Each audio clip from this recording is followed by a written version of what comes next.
Wisdomers, gimana kabarnya? Baik-baik saja semua kan? Bertemu kembali di Wednesday Bible Wisdom, Bapak dan Ibu. Hari ini kita akan lanjut pada seri yang ketiga tentang Metaverse. Tapi kita terus bergerak, pembahasan terus bergerak dan semakin hot.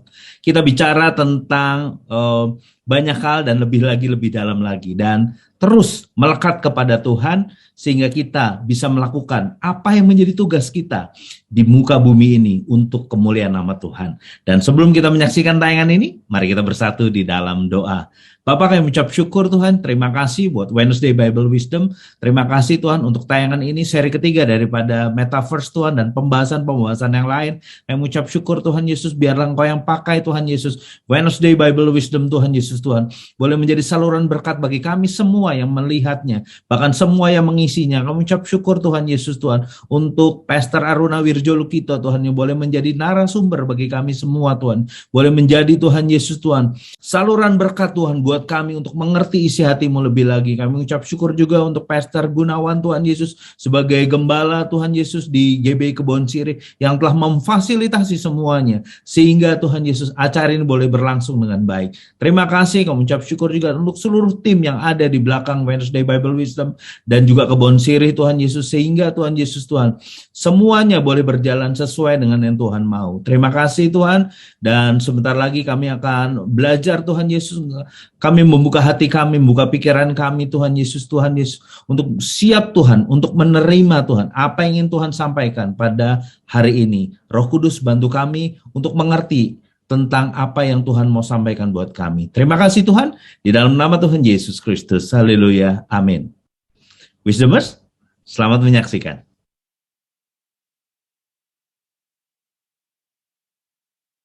Yuk kita bahas 7 gunung ya, Pak Bro.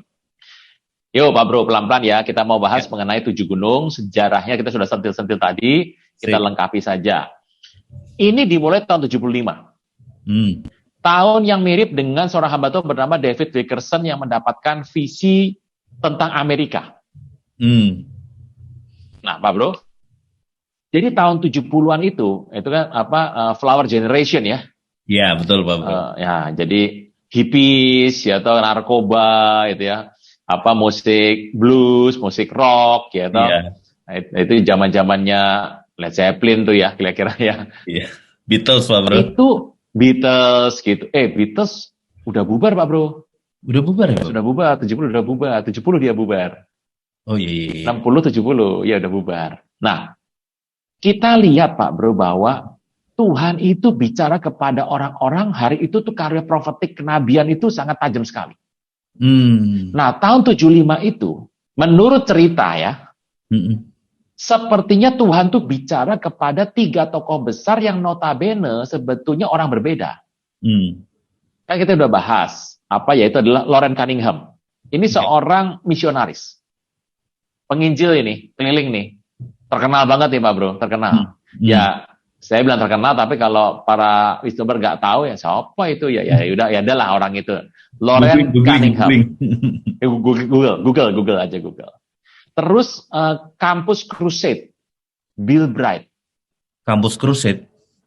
Zaman dulu tuh kampus itu adalah pusat kegerakan Pak Bro. Kita lihat bahwa di Indonesia gereja-gereja modern ya, modern itu dibangun oleh orang-orang jebolan kampus. Ini ada hubungan sama YM itu nggak sih Pak Bro, yang gerakan youth itu waktu itu? Itu mission. Iya, mission itu Pak Bro. Ya, jadi kalau ikan sebenarnya, kalau yang anak kecil namanya King's Kid tuh dulu. Cuman Youth with the Mission. Terus ada gerakan jalan itu March. Jesus March ya ada. Kemudian ini Campus Crusade. Pak Bro, saya sendiri dituai di kampus. Oh iya, jadi jangan main-main soal yang namanya kampus ini, jangan main-main. Anak muda SMA, SMP, SMA kampus itu yang benar-benar lagi masa kritis itu. Penuaian Indonesia pernah ngalami yang namanya orang anak kampus itu, persekutuan kuat di kampus itu tahun 90 sampai tahun 95. Oke. Sebut kampus besar di Jakarta, persekutuan mahasiswanya majunya luar biasa. Bahkan sampai hari ini masih tersisa yang namanya kegerakan untuk PD-PD di luar hari Minggu ya, yang malam hari itu, kantor-kantor, beberapa perusahaan doa yang ada di kantor itu dipayungi oleh gerakan-gerakan yang berasal dari kampus. Oke. Di Amerika, kampus Crusade itu adalah Bill Bright. Pastor Bill Bright, terkenal banget ini, nama-nama apa, jawara-jawara iman semua ini, kalau kita lihat pada tahun-tahun itu. Kemudian adalah kita pernah mendengar namanya Francis Schaeffer, itu saya ceritakan. Francis Schaeffer, Schaeffer, Schaeffer. Ini seorang penginjil televisi. Oh. Iya, seperti Billy Graham kan juga masuk TV kan ya? Iya. Nah, jadi ini tiba-tiba mereka mendapatkan tuntunan yang sama bahwa Tuhan itu mau bahwa kegerakan ini nggak cuma terjadi di dunia-dunia spiritual, gereja, which is gereja ya, tapi juga harus menyebar ke sektor-sektor kehidupan manusia yang ada di sekuler. Oke. Yang dikenal dengan nama Stephen Spear. Jadi ini pertamanya Seven Mountain ini Seven Spear dulu. Nah, 3 orang ini digerakkan Tuhan untuk berkarya, ya tapi karena dasarnya kan memang penginjil, dasarnya adalah seorang misionaris, bergeraknya mereka sendiri-sendiri bergerak. Tapi misi ini kemudian walaupun berkembang dengan cepat, tapi sporadis sekali, Pak Bro. Sampai kemudian pada sekitar tahun 2000, 25 tahun kemudian, Pak Bro, itu dampaknya dengan kesendirian saja, gerak-gerak ini, mereka sudah bisa menuai besar sekali. Jadi, sampai ke Eropa, kemudian sampai juga ke Asia, dan saya ini saksi mata, Pak Bro. Sejarah ini, saya ini saksi mata sejarah. Penuaian yang terjadi, Pak Bro tahu bahwa gereja-gereja karismatik itu kan dimulai dari yang namanya presenter-presenter. Iya. Ada Jakarta Presenter, Surabaya Presenter, Bandung Presenter, Semarang Presenter. Itu semua yang menjadi cikal bakal nanti untuk berdirinya gereja-gereja karismatik. New Pentakosta. Nah, kalau ada yang pusing, silakan ikut SCG seri keempat dibahas kan, Bro. Betul. Saya tuh lihat orang tuh kalau nggak ngerti sejarah atau nggak ngalami sejarah dan tidak mau belajar, nanti dia akan mengulang sebuah kesalahan atau kekeliruan yang sama. Kenapa kita mulai dengan sejarah dulu? Supaya jangan sampai salah. Jadi kalau ke depan nanti endingnya kemudian warnanya berubah, kita bisa kembali ke warna awal. Nah, pada tahun 2000, kegerakan ini sebetulnya walaupun sudah bergerak, Pak Bro, hasilnya ada, tapi tidak pernah dilembagakan. Dibuatkan sebuah entitas. Kalau saya bilang entitas bukan berarti sebuah wadah organisasi, bukan. Entitas itu sesuatu yang berbentuk. Bisa berbentuk sebuah komunitas, bisa bentuk sebuah wadah, bisa bentuk sebuah banner, itu namanya entitas. Gitu ya. Nah, dia ketemu dengan seorang bernama Lance Walnu. Lance Walnu, Lance, WAL, dinding, NAU. Lance Walnu. Nah, Lance Walnu ini adalah seorang terdidik. Jadi dia seorang jebolan dari sebuah sekolah teologi. Dia juga seorang tanda kutip futuristik, tadi. Dia juga seorang pembicara yang sangat handal sekali, dan udah waktu ketemu usianya Pastor Lance Walnu itu sudah 60 tahun lebih, Pak Bro. Bukan muda lagi dong, Bang. Udah nggak muda, sudah nggak muda. Udah nggak muda. Tadi yang saya ngomong tadi masih muda semua, Pak Bro. Tapi waktu ketemu tahun 2000, itu usia mereka sudah berapa? 25 tahun dari mereka dipanggil Tuhan pertama kali. Jadi setelah itu Lance Walnu mendapatkan sebuah pesan dari Lawrence Cunningham tentang visi yang dia dapat 25 tahun yang lalu. Nah, waktu dia mendapat ini, ingat bahwa orang ini juga seorang konsultan bisnis loh. Lance Walnu bukan sekedar seorang hamba Tuhan, tapi dia pelaksana seorang sekuler ditindak sebagai aktivis yang ada di sana. Nah, dia kemudian dia juga mengambil teologi, Pak Bro, di Phoenix University. Nah, dia kemudian mulai memiliki sebuah cara untuk gimana ya, merangkum apa yang didapatkan sekitar 25 tahun yang lalu itu. Vision 25 tahun yang lalu ya, Pak Bro? Iya, ya, jadi dia mendapat itu kemudian, nah dia bersama tahun, dan itu nggak cepat Pak Bro. Walaupun itu dikumandangkan dari tahun 2000, kan saya pernah cerita. Lalu pendapat ini diambil lagi kemudian oleh yang namanya si Peter Wagner. Kemudian pecahannya sampai ke Ed Silvoso. Dan pembicara-pembicara dunia soal keuangan sangat dipengaruhi oleh pendapat Seven Mountains. Yeah. Ditambah lagi kemudian beliau ini bertemu dengan seorang dari Bethel Church yang namanya adalah Bill Johnson. Tahu dong Pak Bro, tahu ya? Tahu. Pernah datang di ke Jakarta, Pak ini. Bro? Pernah ke Jakarta? Pernah. Heaven in Faith ya? Iya, betul. Nah, ya jadi ini kan permerakasanya. Dan mereka berdua kemudian membuat sebuah gerakan melalui tulisan. Invading Babylon, Seven Mountain Mandate. Jadi, menginvasi Babylon dengan mandat 7 gunung. Oke. Dari sini ketahuan. Ini kalau kita baca kata-katanya itu ketahuan bahwa buku ini mau membahas bahwa dunia yang ada sekarang ini, beserta dengan sektor-sektor bisnis, sektor ekonomi, sektor pendidikan, sektor keuangan, sektor art, teknologi, semua sudah dikendalikan oleh yang namanya Babel. Ya. Jadi dikendalikan, dimasuki, disusupi oleh keunitian yang semu, Babel. Jadi membangun sebuah menara bukan untuk Tuhan, tapi untuk kepentingan, kekayaan, kemakmuran orang-orang anggotanya, tanda kutip duniawi lah gitu. Yeah. Nah, supaya ini dikuduskan, ditebus bagi kemuliaan Tuhan, mereka ingin membuat sebuah mandat yang dilakukan kepada 7 tempat yang sangat utama sekali. Nah, itu sebetulnya bukunya itu sebetulnya mulai didengar 2013. Iya. 9 tahun yang lalu. Iya.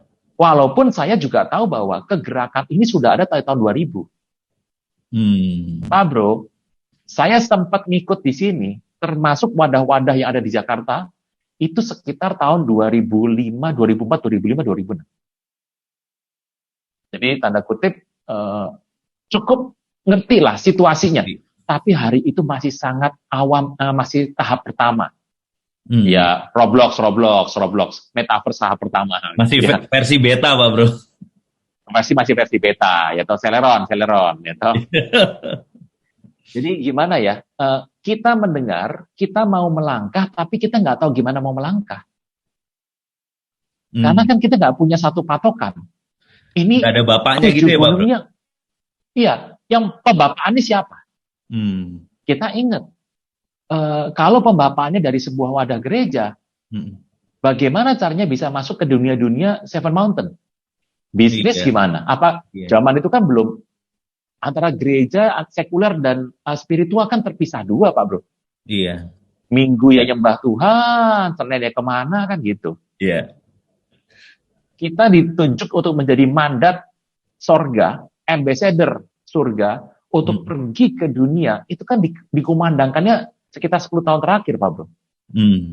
Ini bicara tahun 2004-2005. Iya. Nah, kalau kita mencari ke belakang, ayat apa yang mereka pakai sebagai ayat dasar untuk sebuah yang namanya Seven Mountain. Jadi Seven Mountain itu mau tulis apa gimana ya Pak Bro? Ditulis aja. Mau dong Pak Bro. Tulis aja ya. Tulis aja ya. Nah, ini seperti biasa kalau sudah tulis gini lebih enak Pak Bro. Oke. 1. Art and media. 2. Bisnis. 3. Ini ABC Pak Bro. Iya, baru saya mau bilang alfabet. Iya, udah gampang. Ini.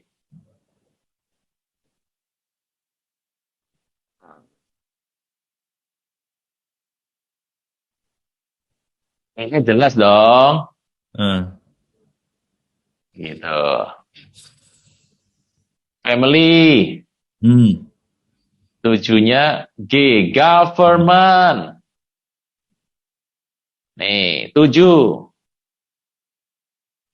Ini yang dikenal dengan nama 7 sektor yang akan dikuasai, dikuduskan, diurapi oleh kuasa power daripada sorga. Sehingga semua ini, Pak Bro, semua ini akan dikendalikan. Oh, inilah kerajaan Kristus berkuasa atas semuanya ini. Jadi bisa Ini dibilang, yang sekarang, gimana Pak Bro? bisa dibilang ini bidang-bidang yang paling mendominasi ya Pak Bro ya? Ya, saya nggak ngerti lah. Ini kan sebenarnya diambil kata-katanya saja, Pak Bro, kata depannya saja sebenarnya ya. Iya. Ini ya dipaskan saja kayak gini, diambil ini gitu. Tapi ini sudah mencakup hampir 80% sektor yang ada di muka bumi. Gitu. Ya tentu saja ada beberapa hal lagi yang belum masuk ya. Tapi kalau sudah pakai namanya kayak bisnis begini, ya sudah semua yang terkait dengan uang masuk semua, Pak Bro. Ini gitu ya. Sebenarnya pertanyaan besar, tapi nanti Pak Bro jawabnya nanti. Itu nomor 3 sebenarnya saya bingung, Pak. Kenapa church? Oh, nanti kita bahas ya, Iya. kita bahas. Ini kalau Pak Bro lihat sebetulnya masih banyak yang belum masuk, Pak Bro. Iya, betul. Contoh, ini belum. Ini Iya. seni dan media, ini bisnis, gereja, pembangunan orang-orang miskin, edukasi, keluarga, pemerintahan. Ini belum. Gitu. Gitu. Ini juga belum.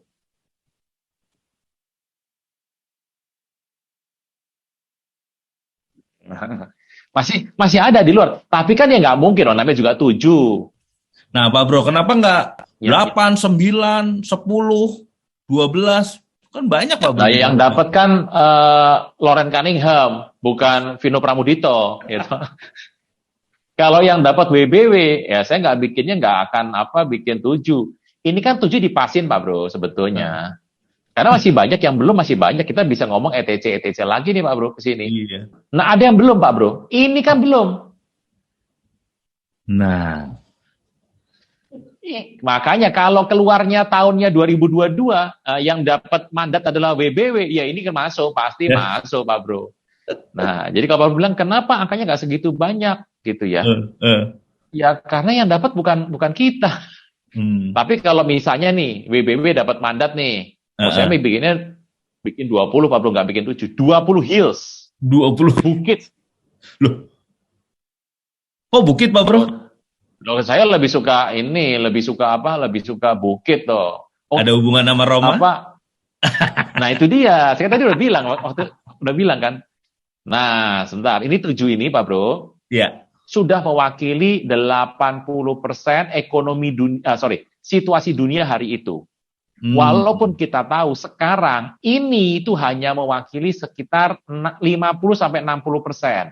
Yeah. Karena apa? Ini di masa wabah, ini dan ini, metaverse, ini akan menciut terus nanti jumlahnya. Tapi udahlah, kita menerima ini sebagai sebuah sejarah Tuhan memberikan mandat pada tokoh-tokoh besar dunia.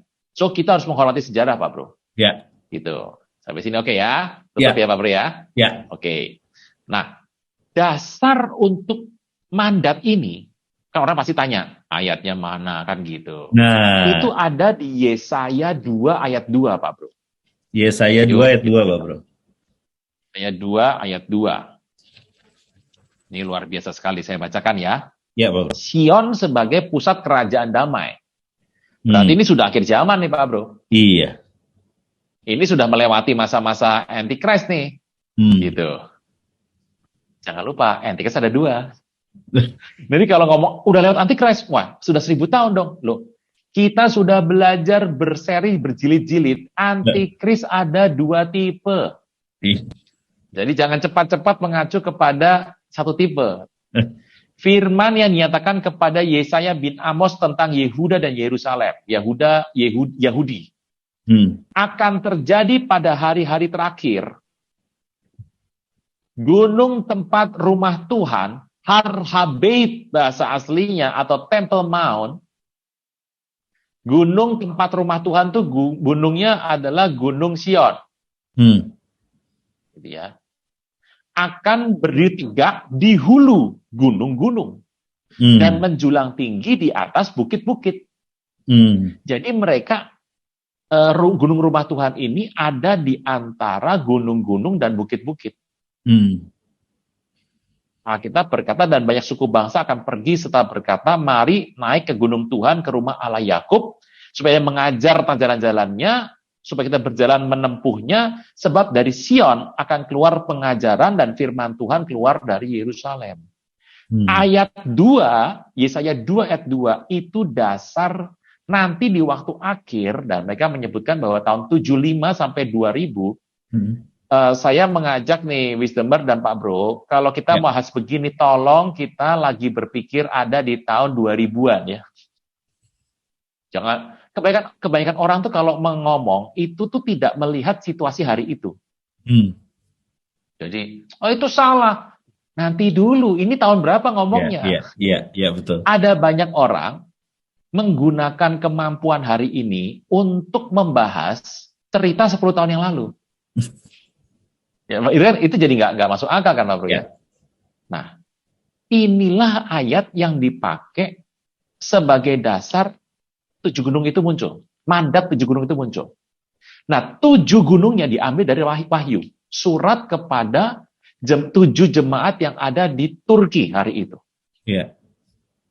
Jadi gunungnya diambil dari Yesaya 2 ayat 2, tetapi yang namanya 7-nya diambil dari kitab Wahyu.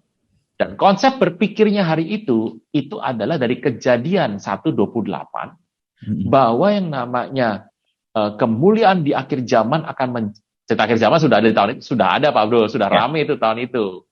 Ingat tahun 2000 itu adalah Y2K. Iya. Tidak ada, jarang orang yang berpikir bahwa akan ada tahun 2003, 2004, 2010. Orang berpikir 2000 itu akan chaos sedunia. Iya, betul. Masih ingat ya?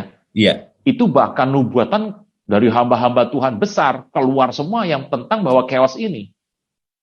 Ternyata kan memang bisa diatasi sebelum tahun 2000, so kita bisa masuk tahun 2000 dengan aman hari itu. Betul Pak. Nah, yang terjadi adalah ayat ini itu dipakai sebagai dasar kegerakan. Intinya adalah nanti di akhir zaman itu yang namanya rumah Tuhan, tanda kutip, pembangunan bait suci yang ketiga, rame, kemuliaan Tuhan itu akan menulari, mencamirkan, toxicated, masuk ke dalam 7 sektor utama muka bumi. Siapa yang dipakai? Ya, anak-anak Tuhan. Itu konsep dari Rita 7 Mountain ini, Pak Bro. Gitu. Pak Bro, kalau ini kita ngomong tadi, saya sempat menyebut bukit, Pak Bro, tadi ini adalah Roma. Apakah ini ada hubungannya dengan itu, Pak Bro? Di Yesaya 2 ini? Kita kan, ini kan cerita, kembali cerita soal hermeneutik ya. Menafsir sebuah ayat atau kata yang ada di Alkitab. Bisa tepat nggak? Nggak bisa juga. Tapi kan kita melihat kalau sudah akhir zaman tuh harus jeli, Pak Bro. Kata per kata, situasi, lokasi. Di muka bumi ini, tempat yang dikelilingi oleh 7 bukit itu adalah Yerusalem. Abra harus ingat, sebutan bukit hari itu orang Israel kalau menyebut bukan bukit tapi gunung. Tapi kalau kita orang Indonesia, yang Ring of Fire, gunung di Indonesia ini, waduh, jumlahnya bukan banyak, Pak Bro. Kalau dibilang tinggi nggak? Ya nggak terlalu tinggi, tapi banyak, Pak Bro. Iya. Itu karena kita punya gunung, kita tuh bisa bedakan mana bukit, mana gunung, Pak Bro. Kalau gunung tuh tinggi, kalau bukit itu cuma sebuah bukan tempat yang gundukan cekungannya tinggi gitu ya. Ya. Tempat yang lebih tinggi gitulah. Dataran tinggi yang bentuknya lebih sedikit bentuk cekung ke atas. Cembung, bukan cembung. Kalau kita tuh bisa bedakan, tapi ingat di sana kan bentuknya sama semua, Pak Bro. Batu semua. Batu dan tingginya nggak terlalu tinggi, biasa saja gitu. Nah, kalau disebutkan tempat apa yang dikelilingi 7 bukit, Yerusalem. Alkitab berkata, Yang ada 7 gunung di Israel, yang ada di dunia, itu Roma. Roma adalah sebuah tempat di dunia yang dikelilingi oleh 7 gunung. So ini yang menjadi kata-kata yang ada di Wahyu 17. Wahyu Ini 17. sering lagi nih. 7 gunung itu diartikan sebagai Roma. Nah, jadi tapi kalau orang Israel nyebutnya gunung, bukit itu ya gunung. Har-Habeit kok. Gitu ya. Jadi gunung itu, tempat tinggi lah. Iya. Itu yang ada di apa? Ya, kitab. Nah, ini semua dikumpulkan, dimaksudkan oleh Loren Cunningham sebagai mandat perintah untuk kita pergi mengambil kuasa. Jadi jangan sampai yang namanya art, media, business, church, development for the poor, kemudian ada education, kemudian adalah family, termasuk family Maliaki 4 dong ya. Hati Bapak balik sama anak gitu. Termasuk yang namanya nanti adalah government, jangan sampai itu dikuasai oleh gaya dunia. Harus dikuasai sama anak-anak Tuhan. Kita menjadi garam lah gitu. Bukan cuma garam, tapi take dominion loh, mengambil kendali loh Pak. Kendali. Nah itu ayatnya itu. Ya Yesaya 2 ayat 2 ini Pak Bro. Nah Pak Bro, ini dari Yesaya 2 ayat 2 ini tadi yang kita baca Pak Bro. Apakah itu yang tadi yang Pak Bro terjemahkan tadi, berikan penjelasan. Ini apakah arti teologinya seperti itu? Kan banyak sekali Pak Bro, sudut-sudut pandang yang bisa dilihat dari keteologian itu Pak Bro. Satu, bahwa kita mengatakan bahwa artinya, oh bukan ini maksud ada beda lagi nih artinya. Karena kita sudah ada di abad 21. Dan ingat, satu kata itu kan bisa diartikan macam-macam. Saya pernah menyebutkan bahwa cara Yunani untuk mengartikan Alkitab, versi Yunani, gaya Yunani lah, Yunani. Pendekatan Yunani, pendekatan Barat, sama pendekatan Yahudi berbeda. Kalau saya melihat ini dari sisi kacamata Yahudi, saya akan mengatakan bahwa ini berarti bahwa Tuhan akan membangkitkan kembali umat pilihannya untuk berjaya di muka bumi. Dan Tuhan ada menjadi raja atas semuanya. Ini bicara mengenai bagaimana Mesias pemerintah. Ini akhir zaman ini. Tapi kan kita harus sadar bahwa, ingat, Pastor Bill Bright, Pastor Sever, kemudian Pastor Cunningham, mungkin melihat ini dengan pola pikir yang berbeda, Pak Bro. Cerita ini sebetulnya itu ngeblend sama sebuah gerakan yang sedang rame hari itu, yaitu kegerakan yang namanya neo-karismatik Pentakosta. Atau namanya adalah New Apostolic Reformation, gitu loh. Jadi berbarengan gitu ya Pak Bro, munculnya ya? Jadi gini, cara mengerti ayat ini itu dipengaruhi, saya tadi cerita bahwa gereja berkembang di abad 20 itu terakhir adalah karena adanya presenter-presenter. Pujian penyembahan menjadi ragi yang mengkamirkan seluruh, dalam arti positif ya, situasi. Berkembanglah jadi gereja. Gitu. Berkembang gereja berkembang di mana-mana, berkembang secara luar biasa. Itu gerakan apa? Itu Pentakosta. Pentakosta, New Pentecostal, karismatik. Setelah itu apa? Kalau cuma karismatik, nanti kalian berita apa? Apostolik. Gereja harus kembali kepada gerakan apostolik. Ini kan kembali ke abad pertama lagi, Pak Bro. Saran saya, ikut member dan kelas SCG. Saya kasih. Supaya nanti kalau ada. Front desk untuk pendaftaran. Nah, nih dilihat. Karena kalau enggak, orang tuh banyak ngomong gini, apa itu gerakan ini? Gerakan orang tuh kalau sudah ada tanda kutip nyinyirnya ya. Nanti yang dilihat dalam sebuah kegerakan tuh cuma yang minus saja. Kecenderungan membandingkan ya Pak Bro ya? Iya, betul. Ada kecenderungannya. Kita bisa hari ini menikmati hidup rohani dengan firman yang berlimpah. Bayangin buka YouTube firman berlimpah begitu. Lagu. Kurang banyak apa lagu? Kita bisa semua genre lagu ada tuh rohani. Betul. kantor mana yang nggak ada pesan doanya, yang kantor besar-besar? Iya. Iya, pasti ada kan? Iya. Sekolah-sekolah sekarang sudah mulai. Semua itu karena sebuah gerakan, Pak Bro. Tapi saya percaya, dari Yerusalem, Judea, Samaria, sampai ujung bumi. From Jerusalem to Jerusalem. Artinya apa sih? Tidak ada yang baru di bawah matahari. Semua akan kembali kepada yang pertama. Jadi kalau saya ditanya, gerakan yang terakhir apa nih? Sampai Tuhan datang nanti. Gerakan apostolik. Pak Bro. Itu kembali ke abad pertama. Jadi sebenarnya ya Pak Bro ya, kalau kita kembali tadi semuanya tidak ada yang baru, sama aja sebenarnya mengaplikasikan amanat agung sesuai dengan zamannya ya Pak Bro ya. Lalu muncul kegerakan-kegerakan ya Pak Bro ya. Betul. Dan ini besar sekali. Nah, kita akan masuk sekarang Pak Bro ke masing-masing sektornya. Ya.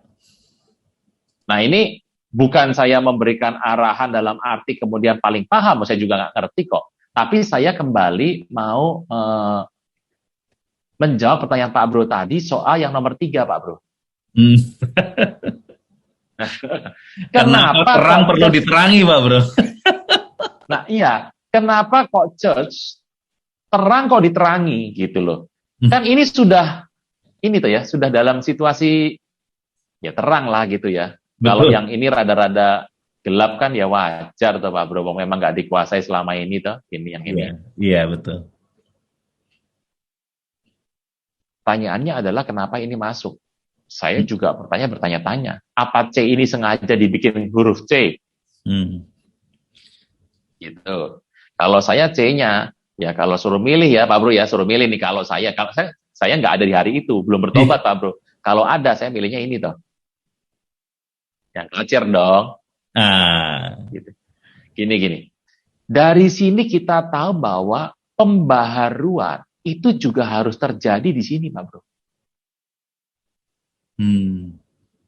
Karena kita juga paham bahwa ini bukan mau mendiskreditkan ya. Kegerakan yang ada sebelum tahun itu kondisi itu gereja itu di-running, dikelola, di-manage itu dengan pola-pola yang dimana manusia sangat involved sekali di sana. Jadi apa konsepnya yang mau dimunculkan dalam konsep firman Tuhan? Seluruh yang ada di firman Tuhan akan dikembalikan. Membawa semua yang ada kembali ke jalan firman Tuhan. Nah, gereja mulai mengalami pembaharuan dalam misalnya firman. Sekolah-sekolah tinggi teologi mulai dibuka dan isinya siapa? Kaum awam, Pak Bro. Kalau dulu kan yang boleh ngambil cuma yang menjadi pendeta. Kaum awam mulai masuk pola-pola pujian, penyembahan kepada Tuhan dengan roh, jiwa, tubuh. Jadi menggunakan gerakan tubuh tuh dipakai. Jadi nggak cuma rohnya saja yang berdoa menyembah, jiwanya saja, tapi roh, jiwa, tubuh dikembalikan semuanya. Nah, acuannya mana di Alkitab? Pasti Daud dong. Zaman Daud. Ya. Nah, jadi ternyata pembaharuan itu juga dibuat tidak hanya, wah, George ngapain? Kan sudah putih ya, kayak lain abu-abu nih. Enggak, karena itu harus masuk kepada semua sektor termasuk George. Jadi ingat ini Pak Bro, Roma 12 Pak, pembaharuan akal budi Pak Bro. Nah, jadi akal budi pembaharuan harus terjadi. Intinya bahwa ada yang bilang gini, ini bisa-bisa manusia. Jangan lupa, 3 orang tadi mendapatkan pesan yang mirip dari Tuhan di waktu tempat yang berbeda loh. Jadi anggap saja ini levelnya apa sih? Ini levelnya adalah sebuah tuntunan. Jangan dicari doktrinnya mana Pak. Loh, jangan cari doktrin yang namanya juga tuntunan kok. Gitu. Nah, 7 gunung itu adalah diwariskan sampai kita hari ini. Ditambah dengan masuknya Pastor Bill Johnson, kemudian bukunya keluar. Oh, kita ngerti bahwa kita sebagai anak Tuhan itu yang menjadi garam itu bukan saja yang namanya sebuah institusi gedung. Hmm. Ini kan bicara gedung, Pak Bro. Cus Ya. ini. Tapi adalah pribadi lepas pribadi manusia, Pak Bro. Pribadi lepas pribadi manusia. Makanya saya sering sampaikan, nggak sering tadi baru ikat Adi kok, soal metaverse. Jangan kita menunggu sebuah institusi dibangun dulu baru kita bergerak. Sebuah contoh, Pak Bro. Saya tutup dulu, Pak Bro ya. Boleh, Pak. Ya. Sebuah contoh. Kekristenan itu dimulai dengan sebuah bangunan atau gerakan. Ini nih gampang sekali kan jawabnya. Jadi kalau metaverse nanti ada sebuah masa kayak metaverse, ada sebuah teknologi baru yang muncul yang mengagetkan. Pandemi, Pak Bro, 2 tahun. Saya mau tanya, terus kita mau nunggu sampai gereja dibuka lagi gitu? Loh, kenapa kita punya online tahun 2000? Pertanyaan gini saja, kenapa nggak online-nya? Maksud gini, kenapa nggak gerejanya ditunda saja sampai nanti semua pandemi berakhir? Jadi semuanya online berakhir, gitu. Pak Bro. Ini sambil kita bicara begini, neo-COVID sudah keluar loh, Pak Bro. Iya. Dari WHO. Berhati-hati untuk neo-COVID. Nah, belum ada yang B2A. Ya kalau B2 enak, Pak Bro. Kalau B2A gimana? Itu varian Indonesia gitu, Bro. Varian Indonesia itu. Iya. Jadi intinya adalah hati-hati untuk kita mencermati sesuatu. Wadah itu emang lebih enak. Lebih gampang, lebih kelihatan, bisa dipegang. Tapi kita selalu tahu bahwa apa yang tidak kelihatan itu jauh lebih kekal dari yang kelihatan. Mungkin Tuhan nggak mau kita masuk dalam namanya comfort zone ya, Pak Bro? Wah, itu lebih panjang lagi ceritanya nanti. Karena setiap orang tuh punya comfort zone yang beda-beda kan, relatif sekali kan. Makanya saya mengajak para wisdomer, Pak Bro, saya juga pribadi, bahwa kalau kita mau mengantisipasi sebuah perubahan dengan pola pikir yang baru. Nomor 1, jangan cepat-cepat kita diawali dengan sesuatu yang nyata secara fisik. Keselamatan, gak kelihatan, Pak Bro. Diterimanya dengan iman, gak kelihatan. Sesuatu yang tidak kelihatan, lebih kekal dari yang kelihatan. Yang namanya heaven, gitu. Samayim, bahasa Ibrani samayim, im kan jamak, Pak Bro ya. Kalau bumi itu apa? Eretz, tunggal. Langit dalam bahasa Ibrani itu jamak, Pak Bro. Artinya apa yang nggak kelihatan jauh lebih banyak jumlahnya ketimbang yang kelihatan. Jadi yang penting kalau sudah begini 7 gunung ini, kegerakannya. Kita sebagai bait Allahnya yang menjadi garam, menjadi ragi yang mengkamirkan positif di sana. Jadi tidak terbatas sama bangunan ya, Pak Bro ya. Gereja adalah sebagai pribadi yang harus masuk ya, Pak Bro ya. Bangunan nomor 2. Repotnya di beberapa waktu yang lampau ada, saya bilang nggak banyak ada, yang dibangun itu bangunannya, termasuk isinya. Pola ibadah kan isinya kan. Nyaman, memang nyaman, enak, nyaman. Tapi saya berasa gini, kita harus ambil positif, Pak Bro. Kalau memang Tuhan setuju dengan apa yang terjadi, nggak bakal dirombak. Babel dirombak kenapa? Tuhan nggak setuju. Bahkan rasul-rasul Yerusalem dipecah menjadi bishop di lokasi A, B, C, pisah. Waktu Paulus datang kali yang kedua ke Yerusalem, dia udah nggak ketemu sama rasul-rasul. Kenapa? Kenapa dipecah sama Tuhan sampai harus pergi ke bangsa-bangsa menjadi saksi? Jawabannya, karena sorga tidak setuju kalau mereka terus ada di sebuah tempat terus. Kalau betul apa yang kita buat kemarin itu benar, atau ada dua pilihan, Pak Bro.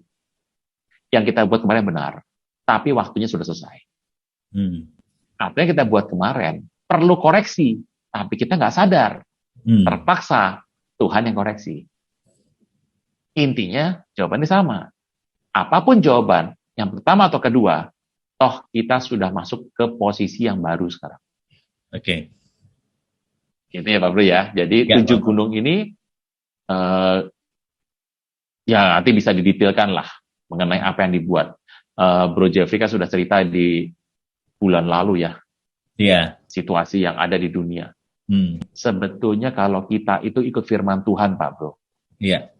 keselamatan benar, liturgi baptisannya benar, kita sudah tanda kutip bersama dengan Tuhan mengkoreksi budaya-budaya manusia mana yang kita masih pakai sampai hari ini.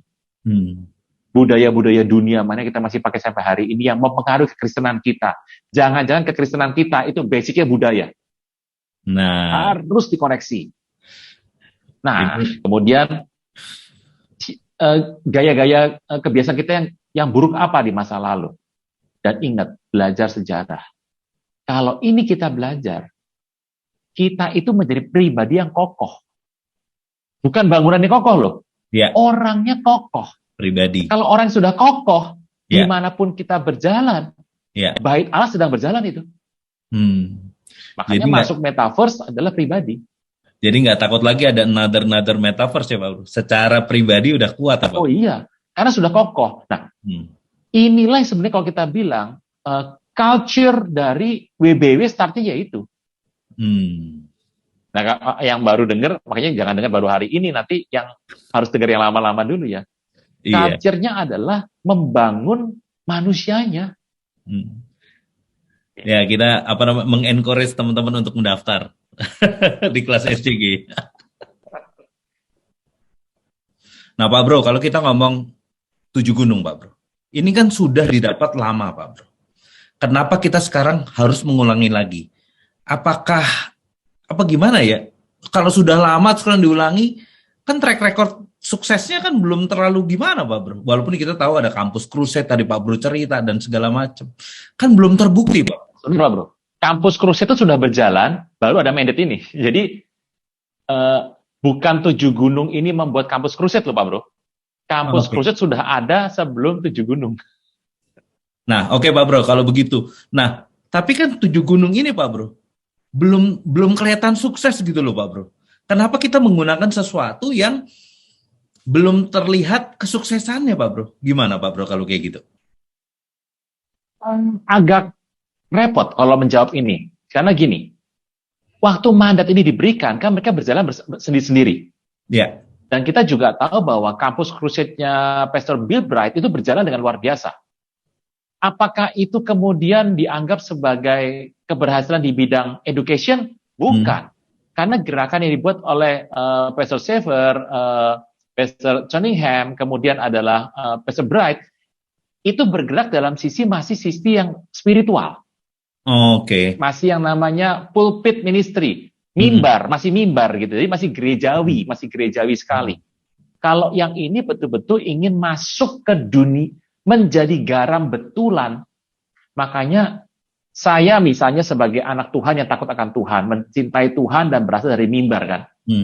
Waktu saya bekerja, misalnya sebagai seorang dokter, atau seorang akuntan, atau seorang insinyur, atau seorang arsitek, di hari Senin sampai Jumat itu saya melakukan seperti iman saya yang saya yakini menjadikan tempat saya kerja itu sebagai tempat untuk saya beribadah kepada Tuhan. Karena kata beribadah, abodah itu kan kerja Pak Bro. Nah memang kalau kita lihat, mandat ini tuh hasilnya apa? Kan gitu kan, Pak Bro kan katanya mau bertanya mengenai kisah suksesnya kan ya.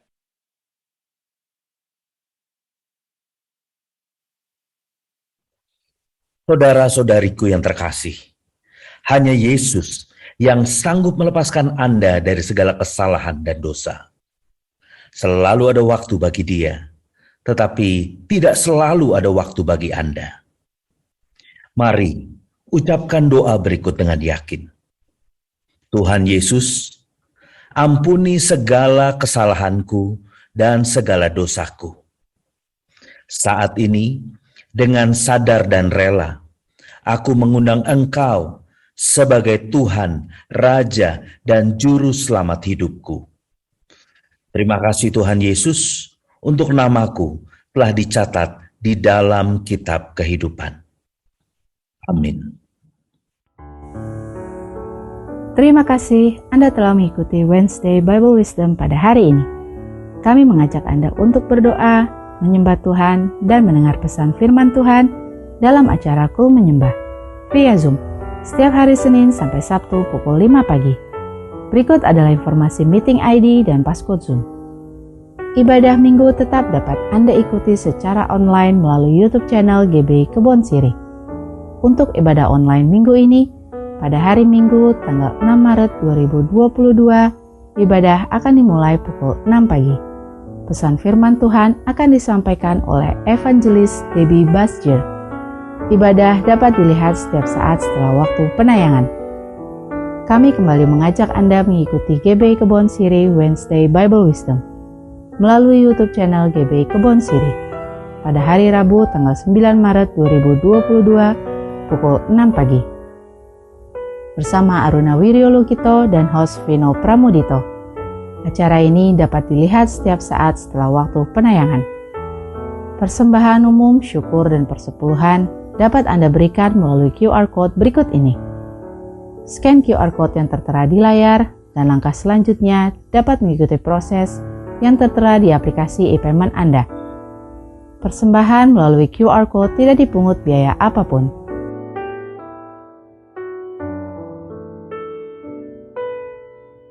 Persembahan umum, persepuluhan, diakonia dapat Anda transfer ke nomor rekening berikut ini.